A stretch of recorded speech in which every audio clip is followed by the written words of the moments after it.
Hi guys, welcome to my channel. My name is Brittany and today I'm going to show you how to make some really delicious 3-cheese stuffed meatballs.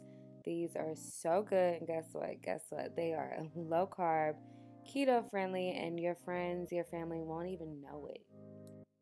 So I am using a pound of ground beef and a pound of Italian sausage, and to that I'm going to add an egg that I'm lightly beating with some heavy cream.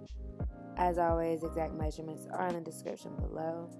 And I'm going to season my meat with some salt and pepper.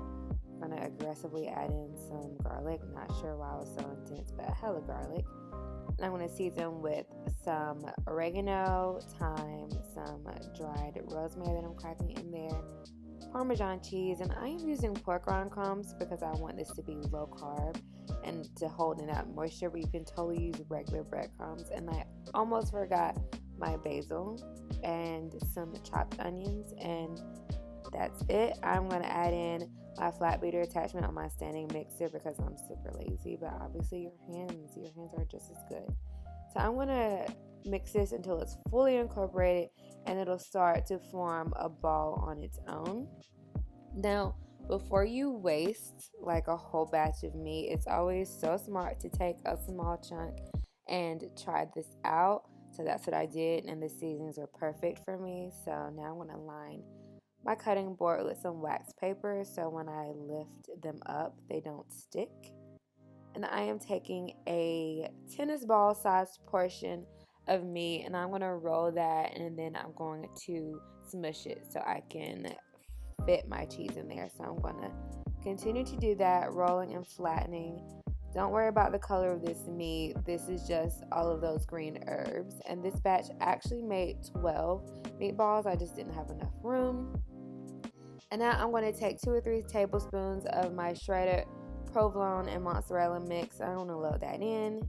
And I'm going to do the same with some Parmesan.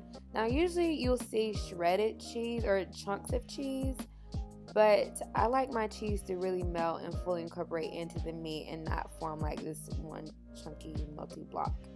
So I'm just going to squeeze and pinch. It's not going to be perfect, but because we're using shredded cheese, it allows it to kind of form with the meatball so they don't burst like that. And I am just going to do the same thing, folding and pinching, and as you can see, they form quite the meatballs. So in a non-stick skillet, I have a few tablespoons of oil that I'm adding my meatballs to. And I just want a nice crust. So after 2 minutes, I'm going to rotate those over. And you'll see they're back to the color they should be. So I promise you things are all good. And now I have this nice crust. I want to make sure that I have this crust all the way around. So I'm going to rotate them before I remove them from the heat and pop them in the oven. You can totally put the pan straight into the oven, but I want to use these drippings. So into the oven for 350 and 30 minutes. Now into that same pan, I am adding in plenty of chopped onions that are going to soak up all of those drippings. And again, with the aggressive garlic. There we go.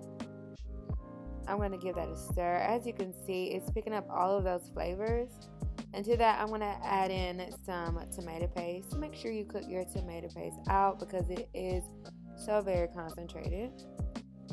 And I'm pouring in some red wine. You can totally skip this step, but red wine adds a nice earthiness and depth of flavor. And after reducing that about 5 minutes, I am going to add in my whole tomatoes I am crushing.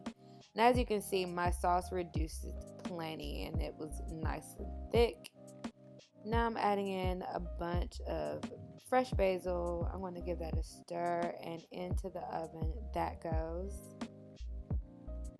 And after about 45 minutes, you'll have this beautiful sauce, and you can eat this just as it is, but I personally prefer a creamy tomato sauce.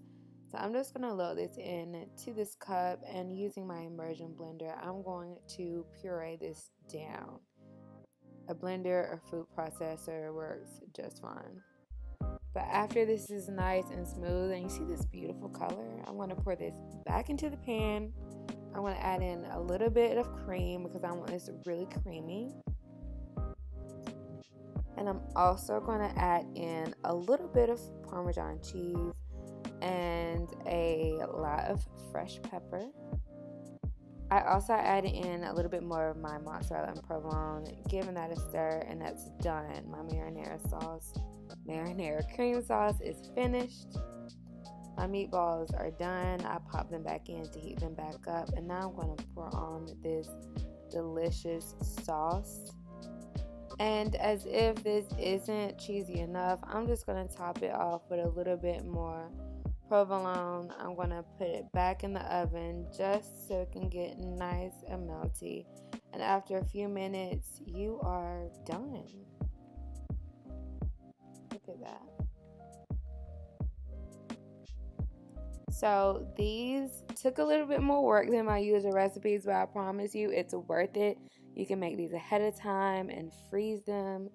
They are so good, full of flavor, full of cheese. You know I love cheese, okay? Anyways, oh, look at that. I hope you guys enjoyed this recipe. If you did, try it out. Let me know how you love it. Until then, like, subscribe, comment, and I will see you next time.